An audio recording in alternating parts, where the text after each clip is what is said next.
Okay, so let's dive right in. We're going to explore a journey that I think a lot of us know way too well. It's that feeling of going from completely and utterly overwhelmed to finding a life of overflow. And we're pulling all of this from Anja Meyer's really powerful book about how to get back your peace, your presence, and your power. Man, this one hits home, doesn't it?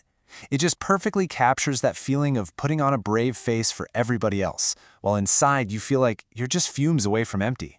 It's this silent, heavy struggle that so many of us are dealing with. So, let's actually unpack that struggle a bit. We're going to start by looking at what the author calls the silent weight of overwhelm. You know, that sensation of being buried under all this pressure, even when it looks like you've got it all together on the outside.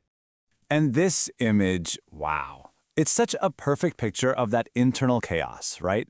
It's like a giant tangled knot of worries and to-do lists in your head. The book describes this as smiling in public but absolutely breaking in private. And that just nails the isolation you feel when you think you're the only one carrying this impossible weight. And that chaos, it isn't just a feeling in your head. It shows up in these really small, really painful ways in your everyday life. The car becomes the only safe place you have to cry. The shower is your 10-minute escape from it all. A simple trip to the grocery store feels like a high-stakes math problem. It's just this constant, exhausting feeling of treading water, just trying not to drown. Okay, so if that's the problem, how do you ever get out of it? Well, that brings us to this huge turning point.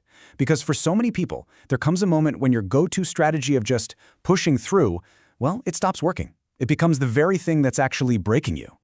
And it all starts with this one question. You know the one. It might be a whisper at first, but it gets louder and louder.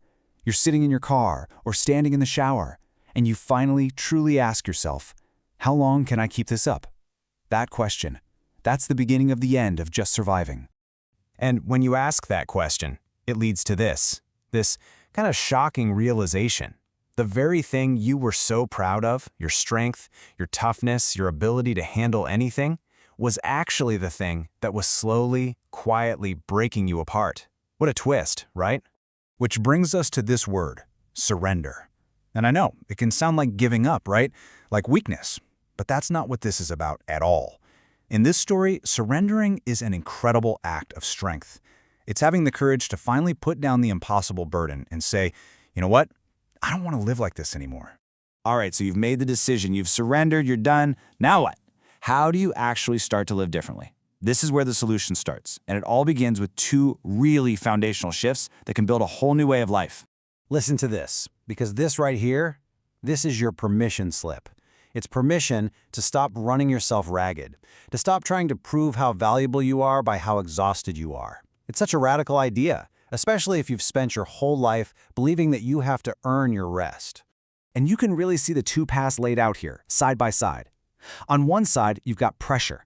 That's the hustle culture where burnout is worn like a badge of honor. And on the other side, you have peace. And that's all about releasing that need to prove anything, choosing to be present instead of just productive, and tapping into a quiet, much more powerful kind of strength. And this is a really key point.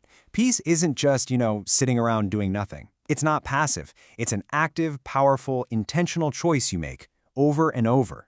It's a thing that gives you the strength to say no without feeling guilty and to build a life that's actually sustainable, not just survivable. Okay, so where do you even begin with all this? The good news is it's not some massive, complicated plan. It starts small, incredibly small. It's about taking a few slow, deep breaths, finding just 5 minutes for yourself in the morning, catching that voice in your head that says, I'm failing, and changing it to, I'm learning. It's just asking yourself one simple question every day. That's it. And all those little steps, they start building something. They lead us to this idea of overflow. And the most important thing to get about overflow is that it's not some perfect, far-off destination you have to struggle to reach. Nope. It's a daily practice, built in the ordinary, messy moments of your life. And I just love this definition because look at what it's not saying. It's not about a perfect bank account or a spotless house. Overflow is simply the state you live in when you finally stop that soul-crushing cycle of trying to prove your worth. It's something you build right here, right now, one small choice at a time. So let's get super practical. Here are 3 simple habits, like tools you can put in your pocket and start using literally today. First, breathe before you react. Just create a tiny bit of space. Second, Anchor yourself in a simple truth that fights the lies, like, I'm not behind.